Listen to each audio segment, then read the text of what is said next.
Hello, everybody. Hope Dealers. I'm Derek Clark with my Emmy Award-winning co-host, Beth Troutman. Beth, tell me what's going on. What's up, Derek? You always make me feel so good about myself. I'm just coming down from the Emmy win. I still can't believe that it happened. It's awesome. Yeah, we'll talk about that at some point. For another segment, right? Exactly. Another episode. Exactly. We've got too much going on today to talk about that stuff today. We have an amazing guest on our show today. But before we get to our guest, we have to start with our positive news story for the day. Tell us what you got, Beth. I have such a good one, and this one's from the happiest place on earth. This is coming out of Disney World. Listen to this. A guy who had battled kidney disease for years and years, needed a kidney transplant, had been on the transplant list for I think about 3 years, and took his family down to Disney World and just decided, you know what, I'm going to invest in a $35 t-shirt, and I'm going to put on the shirt, I need a kidney, and my phone number. And a couple saw the t-shirt and went up to him and said, do you mind if we take a picture of you, and we want to post this on social media?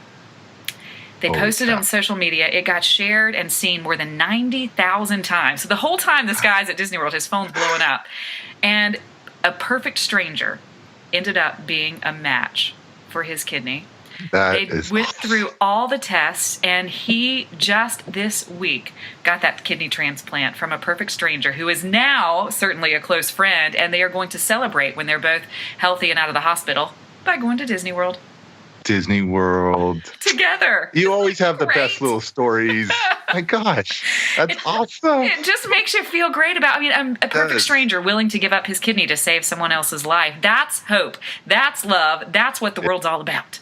That's a hope dealer, and that is like humanity at its finest right there. Giving up a piece of your body to help someone else live. Mm-hmm. Mm-hmm. Wow, that's Disney World right there. Yeah. Happiest place. And we also, speaking of hope, and speaking of an amazing human being, tell us about you. This guest is a friend of yours, Derek, right? And I'm actually nervous that she's here on our podcast because she's so awesome. Like, it's making me nervous. I'm so excited about it. Oh my gosh. This is my friend, my past employee when I was the boss at fastmortgage.com.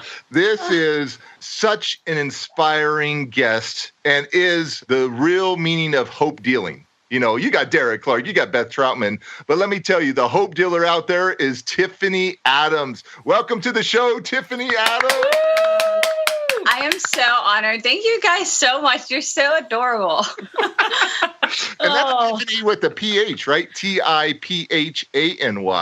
Yeah, it's not a PhD, but it's close enough. Yes, it's not a PhD, but she's awesome. Well, it sounds good. I've gone through the school of life 5 times. That's what I was about to say. You have a PhD in life. Your story is astounding.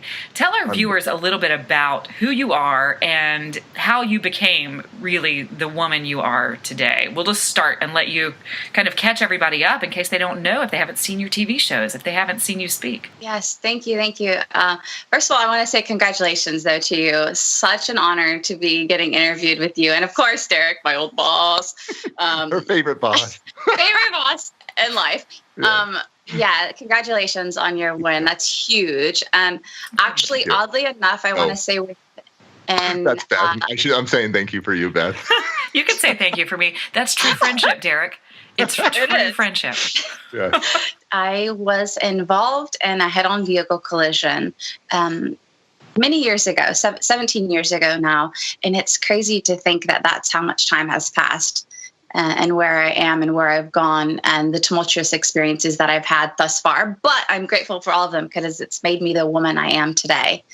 And with that head-on vehicle collision, it was caused from an intoxicated driver. And when that happened, I was barely a senior in high school. I had many goals and aspirations and dreams that I wanted to have come to full fruition. And as people would call a broken home, that's where I was coming from. And it definitely left me with a feeling of emptiness and searching in different areas that might not have been the best place to search to find myself per se. So the night that the car wreck happened, it was a 130-mile-per-hour impact, and every single person was pronounced dead on scene, including myself. But when I was in that black abyss, I asked and begged God to allow me to live through this And I knew I had a divine purpose and calling on my life when my family was given a 5% chance of survival if I were to make it the first week after being meta-flighted to the nearest hospital with over 30 hours of surgery on my body. I sustained a brain injury, and I spent the next 3 weeks in a coma. And when I woke, like I mentioned, I knew that there was this purpose and this calling that I had to fulfill. I didn't necessarily understand what paralysis even meant, but that was the diagnosis. And I just chose not to give up after they told me I was going to be paralyzed. I questioned many, many things. And my father did say if he could do anything in this world, that would be to trade places with me. And I told him, no, Daddy, I would never, ever wish this upon anyone, because I knew it was going to be a hard road ahead. I knew it was going to be tough. I just knew I had to persevere through it. And I just sigh it because it's not been the easiest. It hasn't been the easiest. I'd be lying if I said, oh, it's nothing. But it makes you appreciate life every single day. And you really do acknowledge that every day is a gift. You are a gift. I'm crying over here. I am. I'm like, oh my gosh, I know this woman. This is awesome. And just so the audience knows, when you got hit head on, you were with two of your friends, and so the drunk driver died, and two of your friends had died. The passenger was my friend, and the driver of our vehicle was our designated driver, sober. Oh, okay. So he was actually doing us a favor he had come to the event to be our designated sober driver, and the woman that hit us head on was actually my friend's sister's roommate. Oh, so you actually had a connection to the woman who was the intoxicated driver. I just met her earlier, and my friend's sister, Crystal Pepin, who was in the front seat, her sister was following behind us as well. So she actually was one of the first people on scene that seen the traumatic event take place. So one of the things I'm sure people are thinking about as they're hearing this story, now you come out of a coma several weeks after the event happened, after the accident. Not only are you finding out that you're paralyzed, you're also finding out you lost a friend. You're also finding out you lost your designated driver. You're finding out that this person who created this accident and caused the accident is a connection. How do you end up processing all of that information at one time? I mean, the human spirit is remarkable if it's capable of processing all of that. And I see your eyes welling up just as you're thinking about it. Yes.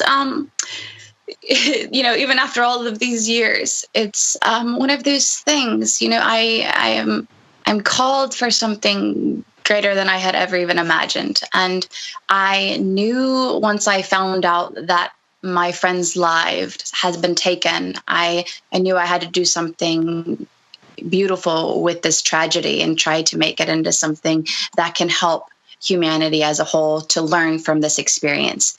And that was, I did feel a lot of pressure, and I kind of ran from it. Well, not literally, I wheeled from it for a while because it felt like a lot of pressure to have to be able to make something so tragic into something that can be beautiful. But Crystal, my friend, she's such a beautiful light. She actually used to work with children that had disabilities. Oh, wow. So, and little did I know that I would ever be thrown into that minority group, one of the largest minority groups in the entire world. And I also feel it's one of the largest minority groups that have been speaking for many years, but necessarily haven't been fully heard yet. And I feel that's part of my purpose. Derek, you're really moved by. Oh man, I'm just crying over here. Sorry, I have to laugh, or I'm just. No, I'm like, oh my gosh, I'm such a big teddy bear, Beth and Tiffany. I'm like 6 foot, almost 6, and I'm just crying. I have so much compassion. That's why Hope Dealers is so awesome, because we have so much compassion for anybody who's gone through through it for anybody, because we're all broken and I look at Tiffany and I see how she's turned those broken pieces into masterpieces. Mm-hmm. And I'm like, oh, she just inspires me. People ask me, who inspires you? Like some celebrity and such, like Lil Wayne or Tupac or, all these, like Tom Cruise or, it's like Tiffany and like Molly and some of these other people that have overcome so much adversity. And people come to me and say, wow, look what you've gone through, Derek. And I'm like, you know what? I would only want to walk in my shoes. I wouldn't want to walk in anybody else's shoes. God made me for my shoes to go through this adversity that I went through. And I look at Tiffany and I go, how could I even handle that, being in a wheelchair for the rest of my life, but having that faith that one day I'm going to walk. And you have that passion, right, too? Because I know Tiffany has videos out there that you're walking in a way with this like robotic transforming, Yes. like transformer, like Iron Man thing going. Yeah. And I'm sure that just gives you so much hope too, right? And feels so good to just stand up. Yes. And again, your story has always been inspiring to me as well. When I read your first book, I thought, wow, this is incredible. Like to think that my boss went through all this stuff, but he was so tough and at the office, and bossy. No, just kidding. I always protected Tiffany though. When some of the other players, I'm like, hey, Tiffany's awesome. And to go back what my father said when he said, if I could do anything in this world, I would trade places with us, but God has blessed us with a miracle. And that is you here today. If he blesses us with a second miracle, that will be you walking. And for many years, I just gave up that idea and I needed to accept the circumstances, because that's with anything, with any traumatic event, we all have a grieving process. There's a mourning. And I feel my family was mourning the loss of me walking more than myself. So I automatically just wore a smile and didn't really show all of the true emotions that I was going through, which I didn't necessarily understand what post-traumatic stress really meant. And survivor guilt was very, very, very, very, very huge in my life. I didn't understand that either. Because again, being a compassionate person, not understanding why 3 lives were taken, but I was here. So survivor guilt, it's very real. And but you have to work through all of those things. And the second thing my dad said, if he blesses us with another miracle, that's you walking. So then I thought, you know what? Because the doctors are telling me it's not practical, but I have a faith and I have more hope than anything in this world. So why am I not trying? So a few years ago, I want to say like 3 years ago, maybe going on 4, I told myself, I'm going to try it out. Why am I not trying to walk? Like, what is stopping me? The only limitations that there are those in our mind. And I might have to walk with assistance, but at least I'm putting it out there. And so, I'm trying my best. Yeah, it's awesome watching those videos and seeing her smile. Just like a little giddy girl. It's crazy. Yeah. They say walking's like riding a bike, but I don't know. If you haven't walked in many, many years and then you get up, it's kind of like, okay, you have a remembrance of it, but there's effort involved for sure. With everything that you've been through in the last 17 years since the accident happened, you said that you felt that you were here for a purpose and that there was a calling. Do you know exactly what that is, and how have you utilized that in your life now? How are you inspiring other people? Because I know that you are. So how do you feel that you are using that voice? That's a great question, Beth. I have been trying to use my voice for the greatest good of all since this happened. And I'm so passionate about so many causes, which ideally deals with the underdog, shining light on those that haven't necessarily been seen, but have been speaking. And there's many, many groups, across the board that I feel definitely have been speaking and not necessarily been heard, and many causes beyond just the disabled group or in the LGBT community, or there's many, many things I'm passionate about. So I've been utilizing my voice for the greatest good in speaking engagements. Fell into fitness because that has been ultimately very cathartic for me. Most people well, no, actually right away they told me I needed to see a psychiatrist and all of this. And it was very hard for me to open up fully and completely when I hadn't yet even processed what had happened, and to speak to someone that had never really been paralyzed or gone through half of the traumatic events that I experienced as a young child. When my innocence was taken very young, I had to grow up quite fast.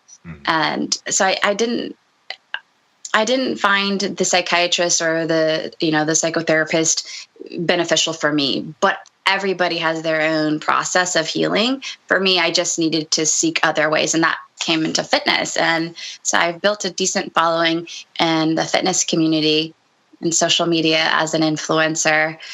But ideally, a long-term goal is, a talk show host where I can be on a platform engaging people, things like you and Derek are doing now. Well, she's humble.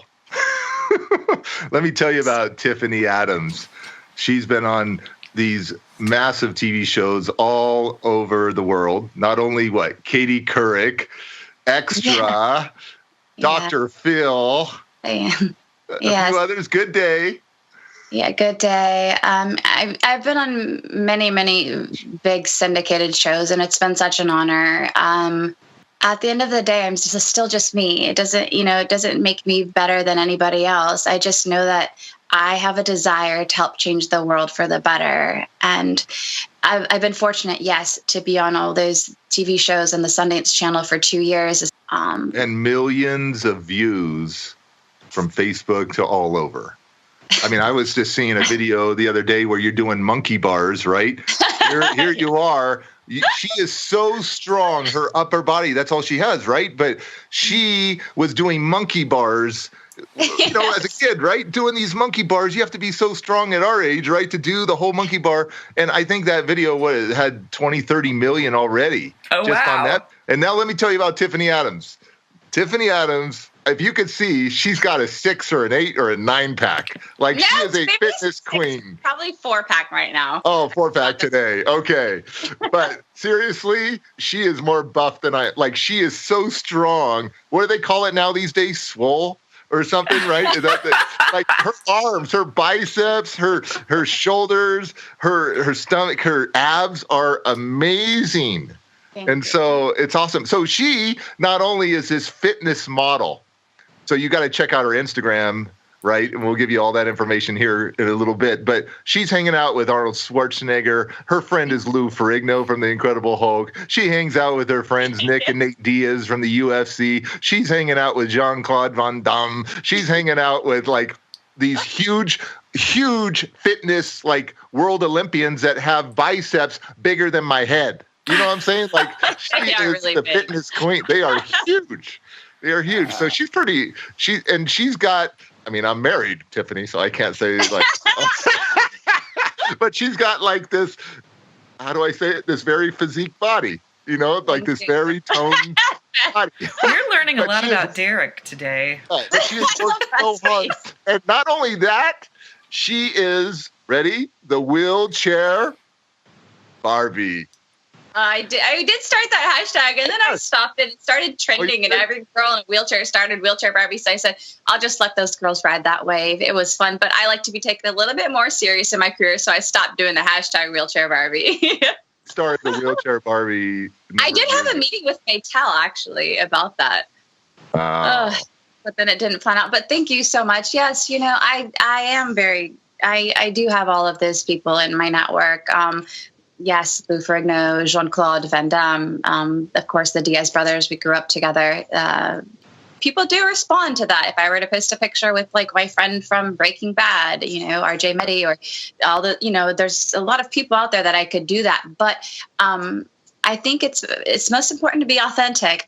We all are human. I don't care if you are on, this hit show for thousands of years. If you don't have integrity at the core of your being, I don't care. I don't want to interact with you, because it really does matter that you can treat all human beings as humans. The janitor I was raised, you treat the same as anybody else, and you don't CEO, right? Yeah, you don't date a man for money, and sometimes you split the bill, and all that stuff. That's awesome. Even come with all of this incredibly impressive resume, all of the shows you've been on, all of the amazing people that you know, all of the incredible work that you have done physically and mentally and personally. You know, people who are sitting at home who haven't quite found their voice yet, or they haven't found their way to or toward hope. Do you have bad days? Do you have days where you just think, oh man, I don't know where to go and how to keep going? Because, you know, that's the thing that people sometimes, especially in this day and age of Facebook and Instagram where people's lives look so perfect, I think people are hungry to know the real truth. You know, like you said, that authentic self, those struggles day to day where you just think, wow, I'm not enough, or wow, what's going on, or I can't do this today. Does that happen? Yeah, that's such a great point you had. Yes. So I don't believe in bad days, because if I believed in bad days, then I mean, everyone has their beliefs, and ultimately your beliefs at the core are going to create your reality. Point blank. If you believe that the world is this ugly place, and you think all people are negative and bad, you're going to be seeing a whole lot more of that into your life. But by me not believing in bad days, does that mean I don't have days where I'm like, oh my gosh, is this really happening right now? But I don't call it a bad day, because I believe every single day is a gift. And that's funny that you ask, because oddly enough, Derek, we don't talk all the time, but when he's messaged me these last 2 years, it's been at an interesting time. You know, ask you shall receive. I remember I said a specific prayer, and then bam, all of a sudden I get a message from Derek. And I'm like, really? What? And I was having a woe is me moment. I'm not going to say it was a bad day, but I was having a woe is me moment. I'm like, oh my gosh. And he is messaging me right now. He actually called me. I forwarded it. I was like, I can't take this call right now. Oh, that's what you did. I was crying. I had a moment. And then I was like, I need to call him back. And then he's like, hey, what's going on? How have you been? You know, super optimistic as always, loving, compassionate soul. And I said, it's interesting. It's interesting. And then we kind of got delved a little deeper. And then he tells me about this Hope Dealers. And I said, oh my God, I remember you mentioning that term a while ago. I'm so happy that you come to do something with that. And he asked me if I'd be on your show. And I was like, I am so honored. Yes, I would love to. And what did that do? That just instilled hope into me even more, so that, okay, hello, this is part of your purpose. You can't give up now. You can't even think about giving up when time gets a little bit tough. And that's what it's about. Encouraging others, encourage another to be encouraged, give to receive, like that whole concept. So for me, when many people write to me daily, and it's a lot, you know, I have a manager trying to handle all the emails, and some of the stories, they are heart-wrenching. And I feel like, wow, okay, this is a lot. This is a lot of emails coming in. How can I facilitate the ability to reach all of them, every single person? And it's hard. And I actually, unfortunately, don't get to reach every single person. So that's the beautiful part when I do get on stage in a platform and I can send the message to thousands of people that way. But the 3 P's I say: passion, perseverance, and persistence. When you find your passion and you allow that to become your paycheck, you know, so then maybe 4 P's, because prayer also. Yeah. Passion, perseverance, and persistence. Those are the 3 things that I think about often. And, you know, when I was talking to Tiffany at that point, you know, she's a speaker, I'm a speaker, you're a speaker, you know, we all deliver inspiration and motivation. And I'm like, well, do you have a book yet? Well, Derek, I got this book, but I don't know what to do and this and that. I'm like, oh my gosh, let me hook you up. So I hooked her up with my editor and the formatter. And I'm like, you need to get that book out there. It's not enough just to have a video and be out there and do a live. You need a book that somebody can take home in the middle of the night, and they can't reach Tiffany Adams, but they are connected to this book.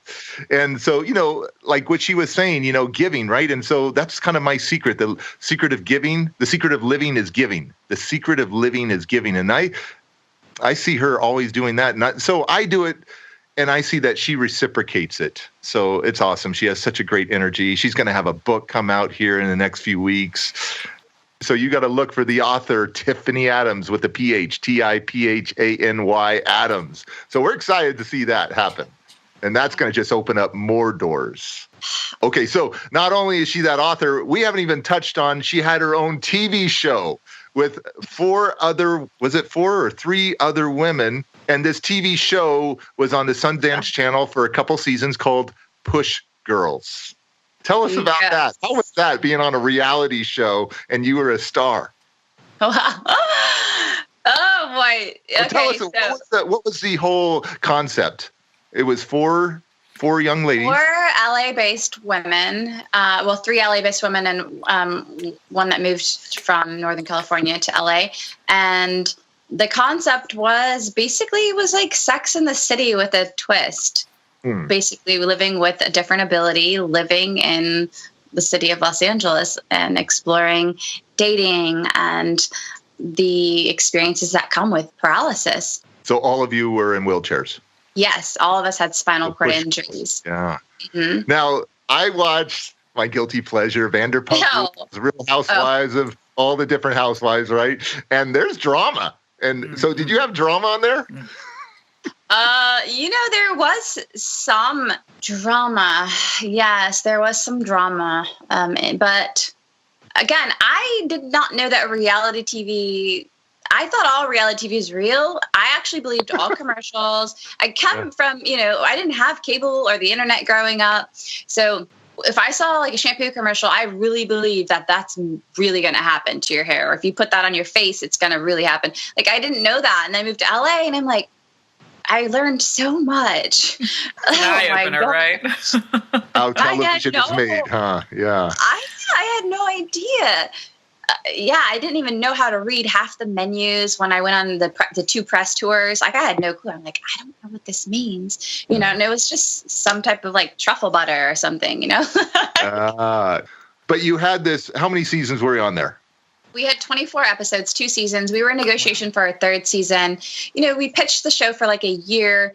In Angela Rockwood, it was originally based with her and her husband, Dustin Wynn from 21 Jump Street. And then they added us, and we pitched to like TLC, VH1, CMT, like all these major networks, and we were in negotiations. So that was a really fun experience. But Sundance wanted 24, so we went with Sundance. And it wasn't reality? You're saying that some of it was kind of scripted and predetermined, some of the storylines are manipulated? To say, actually, I did get a pick, the topics and things like that with my specific storyline. So I'm very fortunate in that. And it was important for me, especially, to be able to show that the struggles I was going through in my dating life as well, but primarily with my sister and my mother, coming from addiction. And my mother growing up has always struggled with alcohol and drug addiction. So everyone saw in first season, oh my God, she's so much fun, she's doing all this. And then they didn't realize that my sister was also still dealing with drug addiction. And that was always weighing in the back of my mind. So I felt guilty for a while pursuing my career and not fully just giving up my entire life to save her and my mother. And I was fortunate enough to 2nd season that I got to do an intervention on my sister and bring my mom and her together. So that's a beautiful part of 2nd season, that I was able to get my sister in a rehab, and I had the finances to assist her with her getting sober. Isn't that amazing? She chose to, The purpose. She chose to get sober. And then you were there to be a support. That's awesome. Yes. Yeah. Oh, man. And so not only has she done that on TV, right? Tell us where you're going to be in a couple weeks. Oh, wow. I'm confirmed for Milan Fashion Week. I'm going to be rolling the runway in Milan. Yeah. Wow, as a supermodel? It's crazy. It's inclusion in fashion. Finally, it's happening. I questioned for a long time. I'm like, why? I see these ladies on billboards, but you can't tell they're not in wheelchairs. Like, I don't understand why they can't become a top model. But that's because And for you, I mean, you're not the typical height. You're not 5'8". You can't do this. Your body type. But thank goodness in the evolution we're making in society of what true beauty is. Yes. So yeah, I get to do the runway in Milan, and then that's huge. Think about the kind of difference you're going to make for the little girls who are watching that, who maybe felt like you felt growing up, that there just wasn't someone who represented them, who showed them that they too could be on the runway in Milan. I know. I never had that role model after the spinal cord injury. It was really like, wow, what can you do with your life? Even going to a gym, like, I'm sorry, you can't, we don't have adaptive equipment. You can't work here or work out here and work here, because I've applied at many gyms. And I'm like, listen, trust me, I can motivate, I can inspire, I can get this client fit. Just give me the opportunity to do so. So that's why I just started my own coaching on the side, because I had been, I don't want to say denied, but basically their heads turned thinking that I'm not as capable because I'm sitting. Yeah. Even in the entertainment world on auditions, I sometimes would apply myself, like submit myself for non-wheelchair roles, like a news reporter. And I'm thinking there's no reason I couldn't be a news reporter. I'm just sitting. I can still give a complete on-air report from a sitting position. And yeah, I don't want to get into that about the specific show, because it's a really big show, but needless to say, I ended up getting to give the report sitting. Good for you. Now tell us, she is the winner 2 times already of Red Bulls. Yeah. Tell us. Yeah, 3 times now. 2015, 16, 2017, I did. I was very blessed to take first place for the World Run, which is, it's a nonprofit sector of Red Bull, and it brings money to the cure for spinal cord injury. It raises tons and tons of money for spinal cord injury, the cure for it. Tell us about it. Well, I actually was asked just to do some press, so I went for an interview. And when I'm there, this is 2015, I'm there just to do an interview, bring awareness because of the social media following, whatever that I have in the spinal cord injury community, I guess. And internationally, I'm very blessed to have followers all over the world. And I was doing the interview and looking, and I'm like, my dad's on the phone. He's like, oh yeah, real cool. You're doing an interview, big deal. You're not even doing the race, like calling me a wuss, basically. So I was like, Dad, really? And then, so I asked the person if I could register for the race. And she's like, well, the race is starting in 20 minutes. And I'm like, I know. And mind you, I was up watching the Manny Pacquiao fight. I had no sleep the night before. Okay. Yeah. And then next thing you know, I was like, just down some coffee and just get this done. She registered me. I do this race, and mind you, there's a car that's chasing you. That's the basis of it. A car is chasing you. It's called the Catch a Car, and it's the only race like it in the entire world. There's over 38 countries racing at the very same time in the world. And so I'm just pushing, and I'm like, don't look back. I keep pushing. My hands are bleeding. But I was like, this is for a cause greater than myself. If this is going to help bring awareness, again, to something greater than I, then please, God, let this happen. Let's do this. And needless to say, the car ends up catching me. And I have this little ticket for a burrito, and that's all I can think about. I'm in line for the burrito. And all of a sudden, this person's, part of the race asked me, the head coordinator is like, you registered as a runner and you're a wheelchair user. And I was like, oh my God, I didn't want to get the person that registered me in trouble. So I was like, yeah, I'm sorry. And then they're like, no, this is important because we need to let Austria know that you took first place. And I'm like, oh my God. And then I started feeling bad for Austria. So I was like, listen, if Austria has been practicing or training for this her whole life, we can give the win to Austria because I honestly just did this on a whim. And they're like, no, Austria, the country that Red Bull is based out of. I was like, oh my God. It's not a girl named Austria. Oh. It was like a girl named Austria. They're like, no, Red Bull. And I was like, oh my God. I started crying. I was like, I won. Okay. That is so awesome. I can't believe you signed up 20 minutes before the race started and then you won. And all you cared about was the burrito.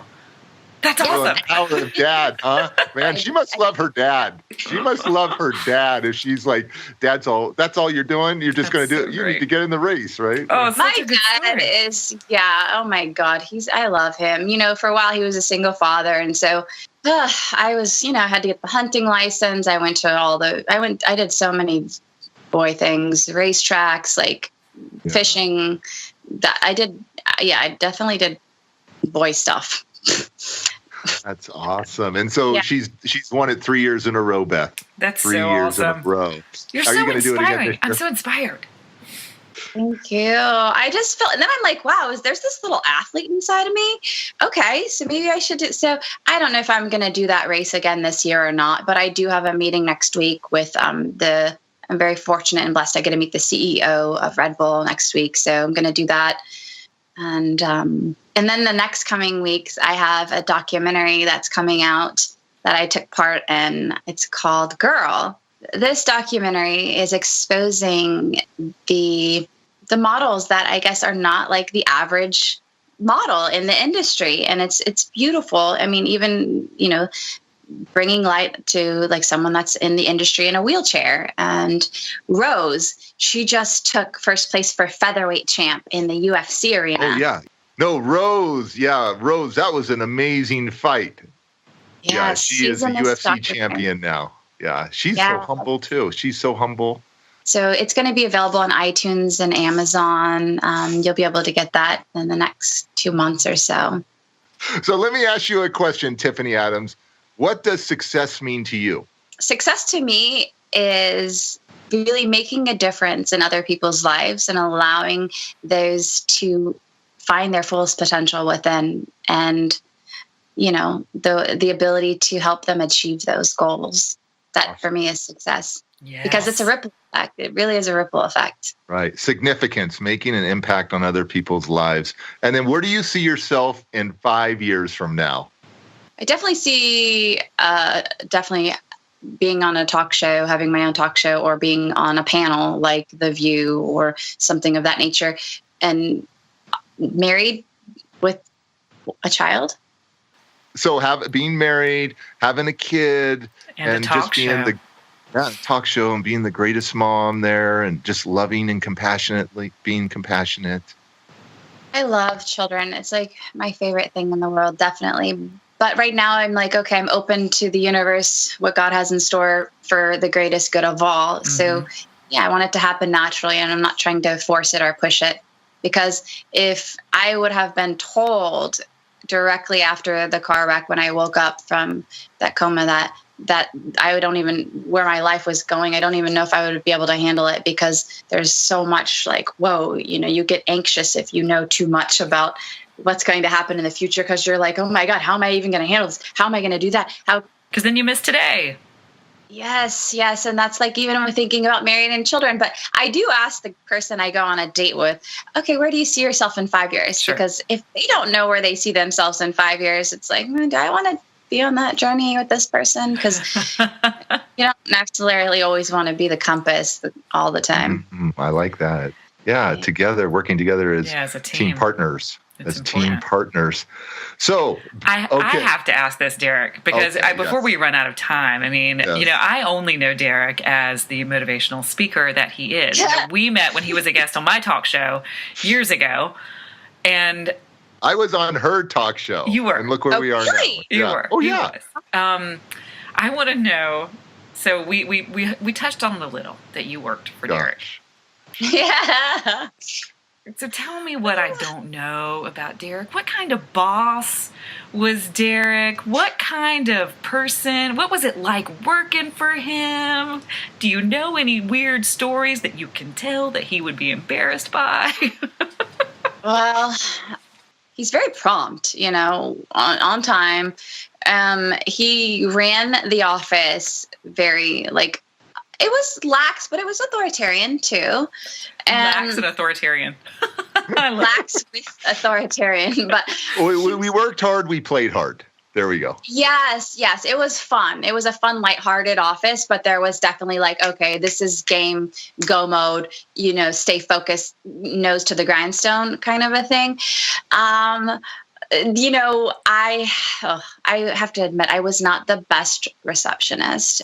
And I was also a loan auditor or audit loan documents and things like that. He had just put out a big advertisement for the office, and I think I spent about $20,000 on this big advertisement all over California. Okay. Go ahead. Yeah, and I didn't properly forward the calls. So the entire weekend, the calls were just ringing and ringing and ringing, and connecting to no voicemail, nothing. So all of the people responding to this $15,000 ad it wasn't going anywhere. Oh, that's awesome. That sounds like something I would do. Because you have to forward the calls once you leave on Friday, right? You forward the calls. Yes, and I was too worried about going out and having fun. I didn't forward the calls. And Monday comes around, and he did not have like the joyful, chipper smile on his face when he said, "I need to talk to you." And he basically reprimanded me, but he didn't even fire me, which surprised me, because I think that definitely would be terms for like being fired, but he still kept me around. Yeah. So you got to be fair, firm, and fun as a boss. Fair, I like that. firm, fun. So that's how I am. Fair, firm, and fun. Yeah. I let him down. I was like, oh my gosh. And that my conscience was truly my conviction. I was like, oh my God, you're a complete failure as a receptionist. You need to go to Hollywood. What are you doing here? Like, just go entertain the world. And so, yeah, I kept her until she decided one day, Derek, it's time for me to go. I'm going to go. This is what she said. I'm going to go to Hollywood. He gave me an opportunity, and that's huge because seriously, we still are having to push for inclusion.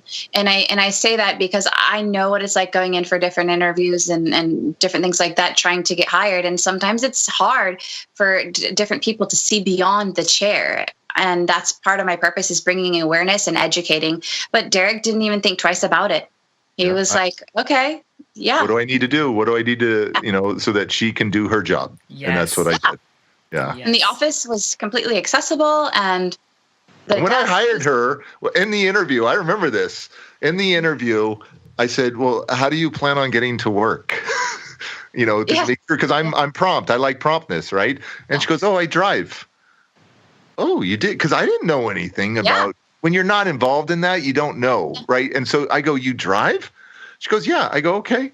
So then when she came, I go, I think I actually went out to your car because I walked you out to your car or something. I go, you drive. I want to see you drive.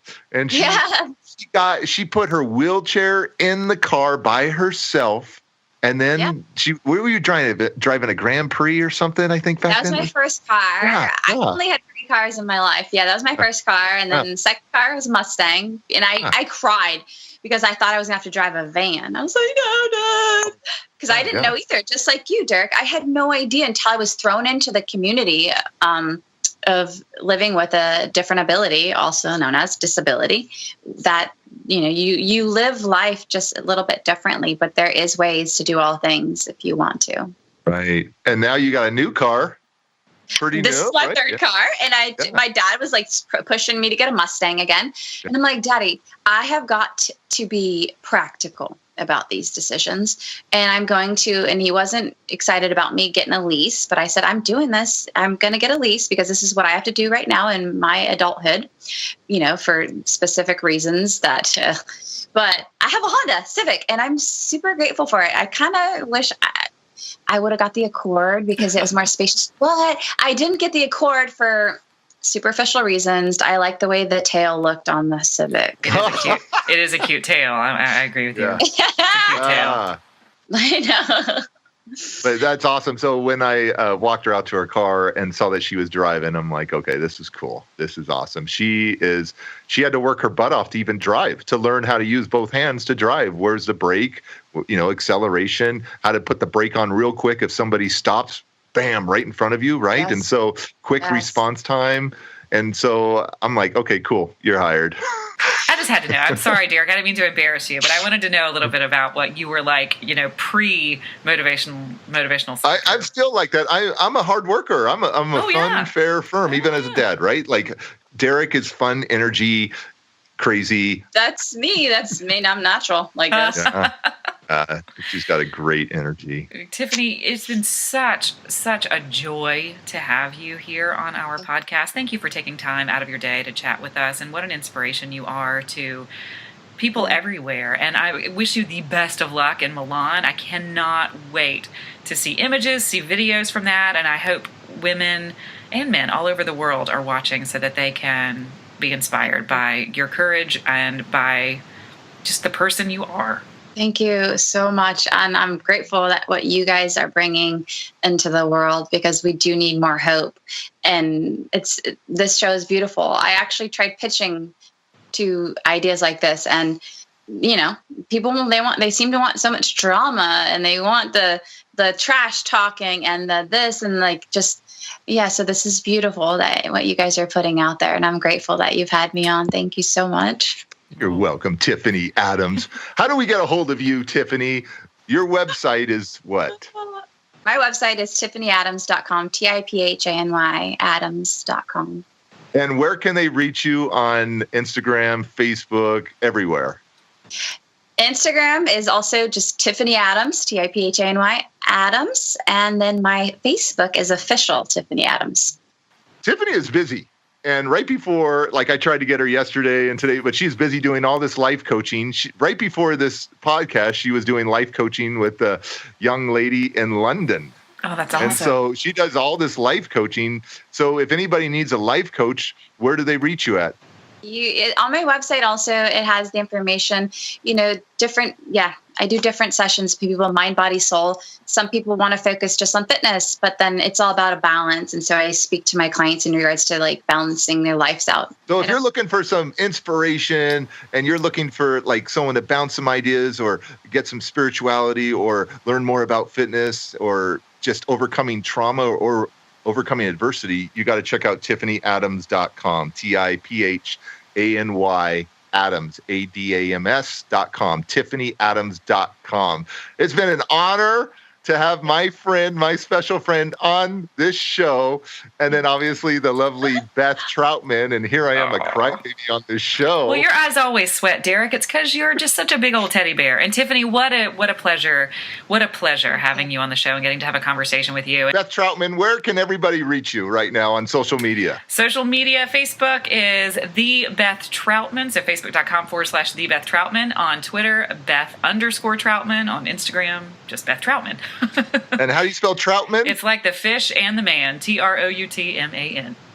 And of course, I'm Derek Clark, and you can find me all over social media under Rapping Dad, RAPPINGDAD. We also have our website at myhopedealers.com. And if you've got that special story of overcoming adversity and you want to share something from trials to triumph, from fear into faith, and turn that test into a testimony or a mess into a message, we want to hear from you, how you overcame and how greatness is a part of your life and how you're out there sharing a message of hope, how you're a hope dealer. You can email us at myhopedealers@gmail.com.